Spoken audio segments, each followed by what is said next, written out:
You slept 8 hours last night, maybe 9, and you woke up exhausted anyway.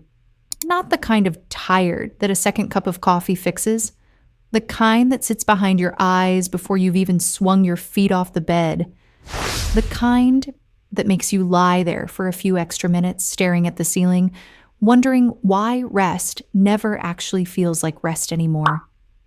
Meanwhile, somewhere in a small apartment in Kyoto, a woman named Yuki is already awake. It is 5:04 in the morning. She did not set an alarm.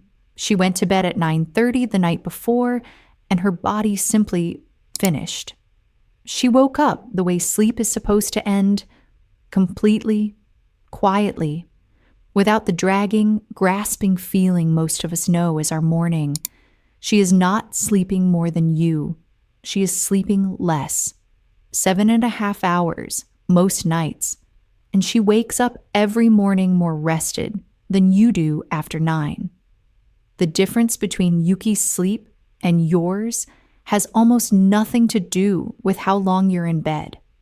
It has everything to do with what happens to your nervous system in the hours before you close your eyes, the window of time most sleep advice completely ignores, and 5 quiet Japanese practices that your body was designed for, but your lifestyle has quietly, steadily taken away. By the end of this video, you'll understand exactly why 8 hours leaves you feeling hollow and what to do instead starting tonight, before you go to bed.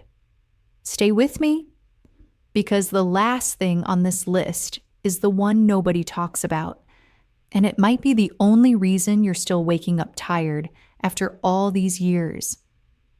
Here's what no sleep supplement or weighted blanket has ever told you directly. The problem almost certainly isn't your sleep. It's what happens in the 8 hours before it. Most of us spend our days in a low-grade state of nervous system activation we've learned to call normal, the background hum of unread messages, unfinished lists, a brain that never fully comes off alert. And then, at 10 or 11 at night, we expect that body to switch off cleanly and hand us back the energy we never actually put in.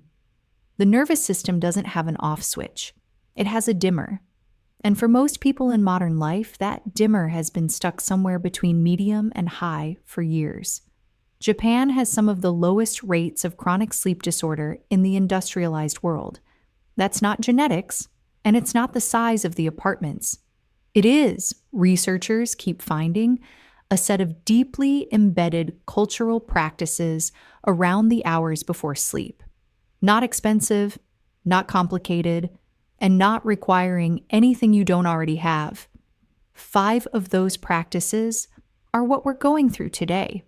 And the first one is going to make you rethink something you've been doing every single evening for as long as you can remember. Most of us eat dinner between 6:30 and 9 p.m. and head to bed within 2 or 3 hours of the last bite. And almost none of us have been told why that is one of the most quietly damaging things we do to the quality of our sleep. Here's the mechanism. Digestion requires real energy. Your body redirects blood flow toward the digestive system for 2 to 4 hours after eating, and that process runs warm. Core body temperature rises while it works. Sleep requires the exact opposite. For your brain to enter the deep, slow-wave stages where actual restoration happens, where memory consolidates, where the brain clears the metabolic waste that builds up during the day, your core temperature needs to drop. That drop is the body's signal that it's safe to go deep. When you eat close to bedtime, you're asking a body in the middle of digestion to simultaneously shift into deep restoration. It can't do both, so it compromises, giving you sleep that's technically happening, but never going deep enough to leave you feeling genuinely rested. Dr. Satchin Panda at the Salk Institute has described the gap between the last meal and sleep as one of the most overlooked variables in sleep quality. A gap of at least 3 hours, ideally 4, produces measurably deeper, more restorative sleep. In Japan, this isn't a sleep hack. It's simply when dinner happens. If you eat your last meal at 6:30 and go to bed at 10:30, you're sleeping differently tonight than you did last night. That's the first practice, and it costs nothing. But here's where it gets more interesting, because the second practice is about something your brain is doing every evening without your permission, something that's been quietly stealing the deepest parts of your sleep for years, and something you probably haven't thought about once today. Your brain runs on a chemical clock, and the most important timekeeper in that clock is a hormone called melatonin, the signal that tells every cell in your body that darkness has arrived and it's time to begin preparing for sleep. Melatonin doesn't switch on like a light.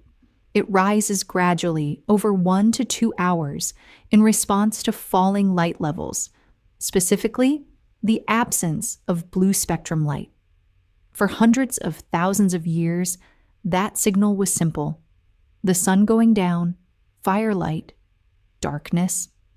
Then we invented LED screens and started holding them 12 inches from our faces every evening.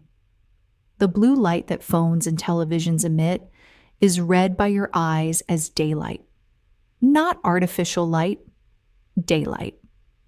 Every evening, most of us are sending our nervous systems the biological equivalent of a bright summer afternoon for 3 or 4 hours after the sun has gone down, and then wondering why we can't fall asleep when we finally put the phone down. A 2015 Harvard study found that evening blue light exposure shifted melatonin onset by up to 3 hours, meaning the body's chemical sleep preparation was delayed by 3 full hours, even when the person went to bed at the usual time. The sleep that followed was shorter, shallower, and less restorative. In Japan, the concept of Kanso, simplicity, the deliberate removal of stimulation, shapes how evenings feel. Dimmer lighting, quieter rooms, screens down earlier, the environment itself beginning to signal rest. You don't need to throw away your phone, dimming every screen after 8 p.m., switching to warmer lighting, or using blue light filter settings costs nothing. The goal is to stop sending your brain a daylight signal while you're asking it to prepare for sleep. The third practice is one that sounds almost too ordinary to matter until you understand the mechanism behind it. Before bed, every night, take a warm bath or shower, not a quick rinse. A real soak, 10 to 15 minutes, warm water, no rush. When warm water touches your skin, blood vessels dilate and blood moves toward the surface of your body. Your skin temperature rises. Then, when you step out and the surface warmth dissipates, your core body temperature drops. And that drop is precisely the biological signal your brain uses to initiate deep sleep. You're tricking your body into the temperature state it needs to go deep, on purpose, at a time you choose. Dr. Shahab Hagayig at the University of Texas found that a warm bath taken 1 to 2 hours before bed reduced the time it took participants to fall asleep by an average of 10 minutes. Not because of relaxation in any vague sense, but because of this precise mechanism of heat, dissipation, and the temperature drop that follows. In Japan, the Ofuro, the deep soaking bath kept hotter than a Western bath, taken longer, is an evening ritual for most of the population, practiced not to get clean, but to get ready. The water figured out the mechanism long before the science did. And now, the fourth practice, the one that connects directly to the very first thing we talked about, and closes a loop your nervous system has been waiting years for someone to close. We said the problem isn't your sleep. It's your nervous system's inability to come down from alert mode before you ask it to sleep. We talked about food timing, about light, about temperature, but there is one more variable, and it is the most powerful of all four, and the most consistently overlooked.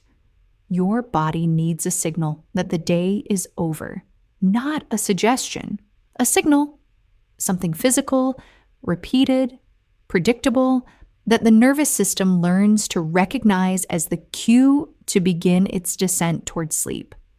Most of us have no such signal. We work until we're tired, scroll until we're heavy, and fall into bed hoping that exhaustion will do the job that preparation was supposed to do. Exhaustion does produce sleep, but not good sleep, not the kind that restores. The Japanese practice of Yoru no Shizukesa, the quiet of the evening, is not an instruction to meditate. It's a set of small, repeated behaviors that send the nervous system a consistent signal. The day is done. It's safe to come down. For Yuki in Kyoto, that signal is 3 things every night without exception.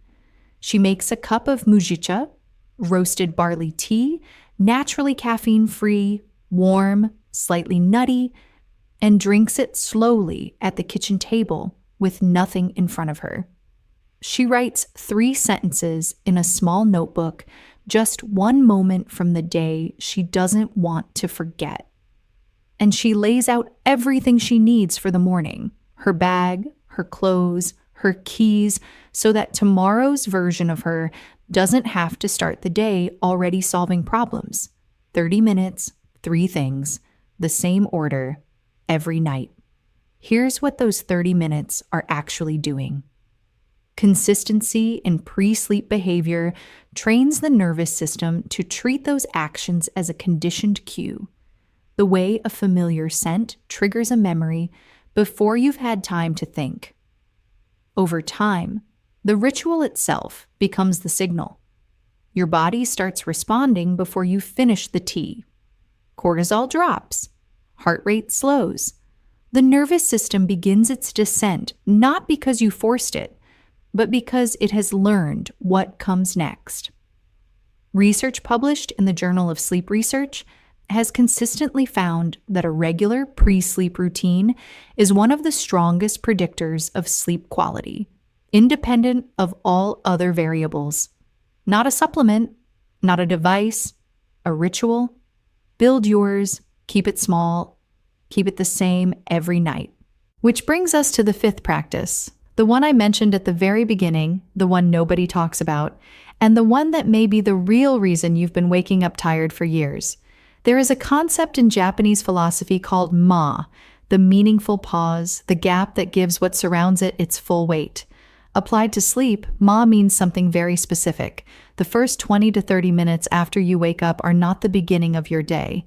They are still part of the night before, and how you treat them determines how rested you actually feel, regardless of how many hours you slept.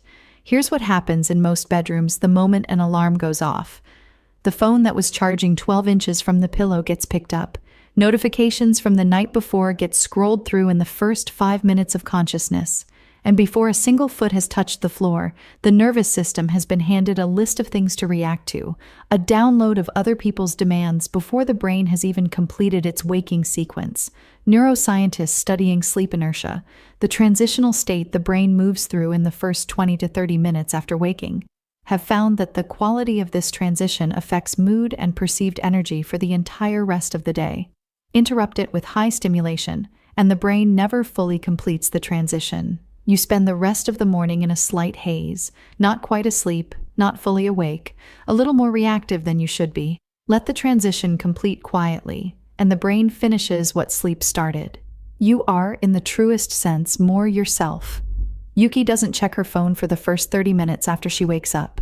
Not as a rule she forces, because the morning to her is the most valuable 30 minutes of her day, the window when everything is quiet, the tea is warm, and she is, for a few minutes, entirely hers before the world arrives to claim her.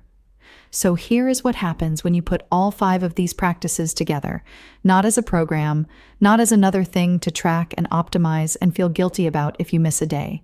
You eat earlier, so your body's temperature is free to drop when you ask it to sleep. You dim the light around you, so your brain's chemical clock isn't running 3 hours behind. You take a warm bath, so you give your body the physiological cue it needs to go deep instead of hovering in the shallow end all night. You build a small, consistent pre-sleep ritual, so your nervous system has something to follow into rest instead of waiting for exhaustion to push it there. And you protect the first 30 minutes of your morning, so the sleep you did get is allowed to finish. None of this takes more time than the scrolling you're already doing. None of it costs anything. What it requires is the decision to take your rest seriously, not as recovery from the day, but as preparation for the next one. Yuki sleeps 7.5 hours. She wakes at 5 a.m. without an alarm, drinks her tea in the quiet, and moves into the morning the way she learned to move into sleep. Deliberately, gently, without letting the world arrive before she's ready for it. She is not extraordinary. She has simply built the conditions the body needs to do what it was designed to do. Now here's what I want to ask you before you close this video, and I want you to actually think about it rather than just scroll past. Which one of these 5 practices is the one your evenings are most missing right now? Is it the meal timing? Are you eating right up until bedtime and wondering why sleep feels shallow? Is it the light? Are you holding a screen in front of your face until midnight and wondering why you can't fall asleep when you finally put it down? Is it the bath? Is your body never getting the temperature signal it needs to go deep? Is it the ritual? Does your evening have no consistent ending, just a drift into bed whenever exhaustion wins? Or is it the morning? Are you picking up your phone before your feet hit the floor and spending the rest of the day paying for it? Drop it in the comments, not because we keep score, but because naming the one thing is the first step toward actually changing it. And someone else reading your comment might recognize themselves in it and feel a little less alone. If this changed something about the way you think about your sleep tonight, share it with a woman in your life who has been waking up tired for years and has tried everything except the thing that was actually missing. She might be one earlier dinner, one dimmer lamp, one cup of barley tea away from the rest she's been looking for this whole time. Take care of yourselves. I'll see you in the next one. This content is for educational and informational purposes only and is not a substitute for advice from a qualified medical or sleep health professional.